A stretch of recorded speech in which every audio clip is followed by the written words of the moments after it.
Ronaldo suffered an injury in a region so critical that he couldn't run, shoot, or even walk. Many believed he would never play football again. Several doctors had already written off his career. For me, it was over. I had given up. But I put my trust in File. I believed in him. I believed in physical therapy. So I went for it. 2 years later, Ronaldo, the phenomenon, was back. And that's when the story began to change. At the very beginning of his career, Ronaldo was once asked by a journalist about his greatest fear in football. His answer was surprising. It wasn't failure on the pitch or missing a decisive goal like most players. What haunted him most, relentlessly, were injuries.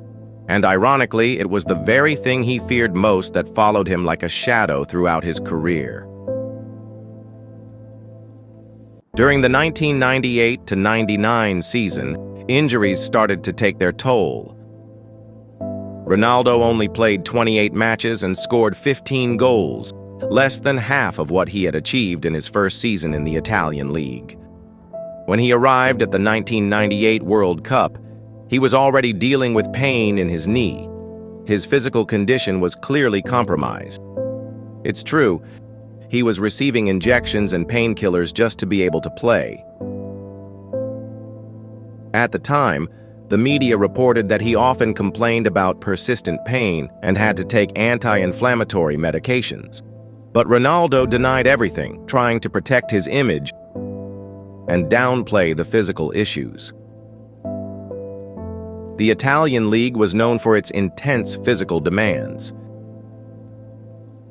Even after Sunday matches, teams would gather again on Monday for punishing 8 to 9 kilometer runs. Ronaldo was well aware of how damaging this rhythm could be. Time would prove that he was right. Inter Milan even hired a specialist to monitor his tendons. They knew something wasn't quite right, but no one considered surgery. Not yet. They wanted to avoid the worst. Until the worst happened. In November 1999, during a match against Lecce, Ronaldo had just scored a goal. Then, 13 minutes into the second half, he chased down a ball. Suddenly, something was wrong. His right leg locked up. It was his knee again. That moment marked the beginning of Ronaldo's worst nightmare. He asked to be subbed off and walked off the pitch normally. But when we reached the locker room and I bent his knee, I saw that the center of his tendon was torn, recalled his former physiotherapist. Ronaldo flew to Paris for surgery. We decided to operate only on the damaged part. That was a serious mistake, said the surgeon. Even after such a serious injury, Ronaldo returned to the field just 5 months later. Inter Milan had been extremely cautious with his recovery. Everything seemed perfect. It was the happiest week of his life. His son had just been born, and he was finally cleared to play again.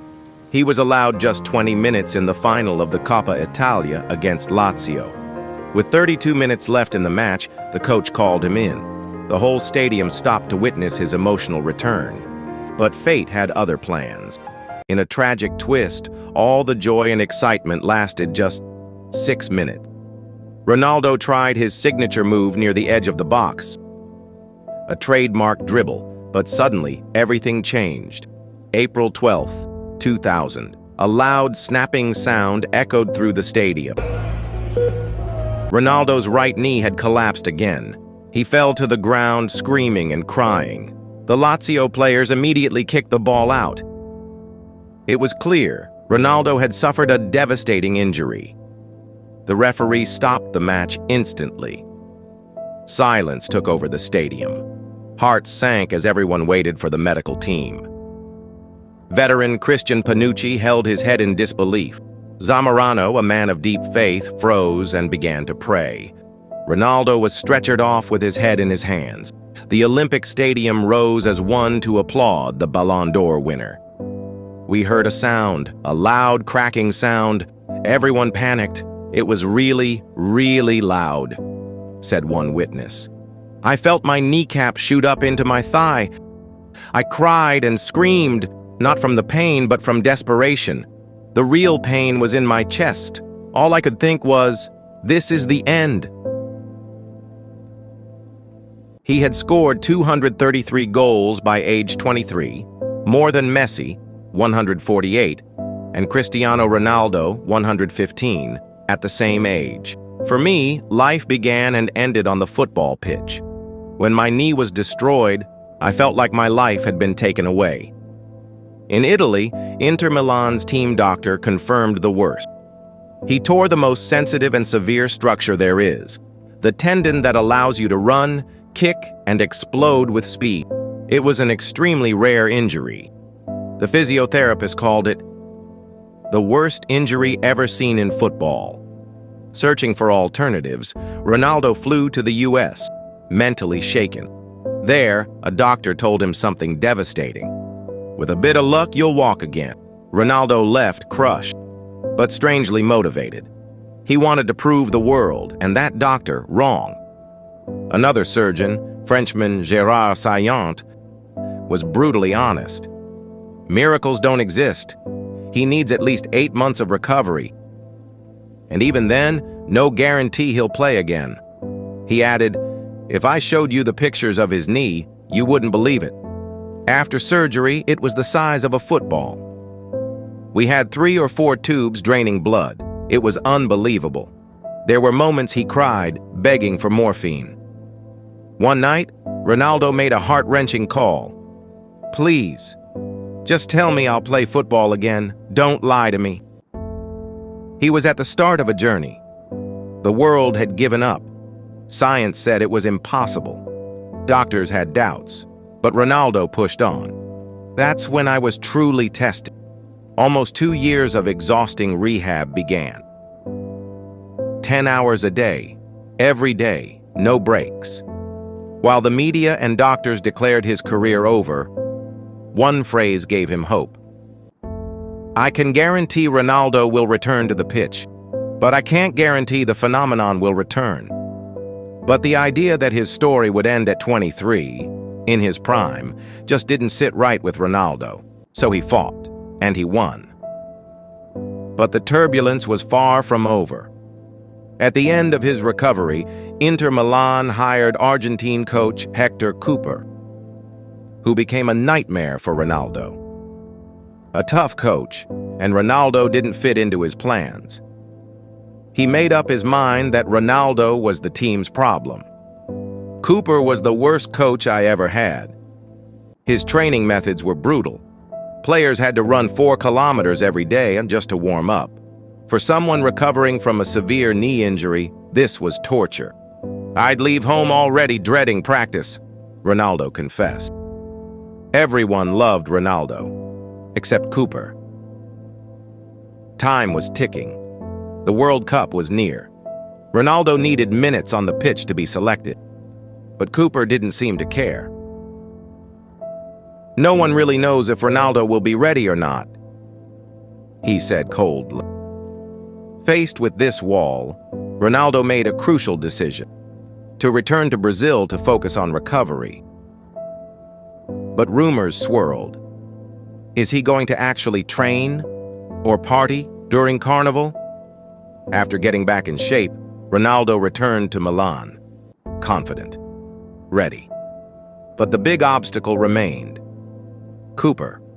As an Argentine, his rivalry with Brazil only fueled suspicions.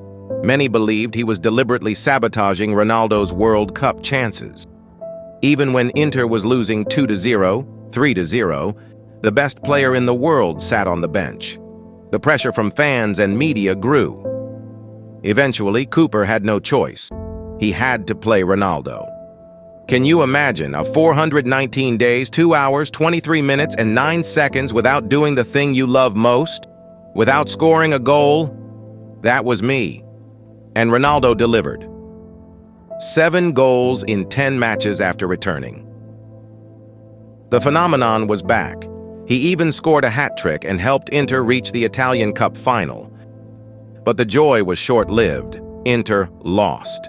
And with that defeat, Ronaldo feared he might not make the World Cup squad. I still have a bit of doubt. One of them will go, either Ronaldo or Romario, said coach Luis Felipe Scolari. That statement shook Ronaldo. But in the end, he was called up, and he made history. He had one of the best World Cup performances of all time. 8 goals. He led Brazil to their 5th title, including a brace in the final. From the quarterfinals to the final, he played with a thigh injury. That's when he revealed his famous Cascão haircut, a strategy to divert attention from the injury. In the semi-final, the pain was so intense that he couldn't strike the ball cleanly and had to improvise, even scoring with the toe of his boot. After more than 2 years of recovery, the reward came, just like he had dreamed. Exactly as he once said, winning the World Cup. If it weren't for the injuries, how many more titles could Ronaldo have won? Let us know in the comments below. And my friend, a video like this deserves to be shared. Drop a like, subscribe to the channel, and hit the notification bell so you never miss a story like this. See you next time.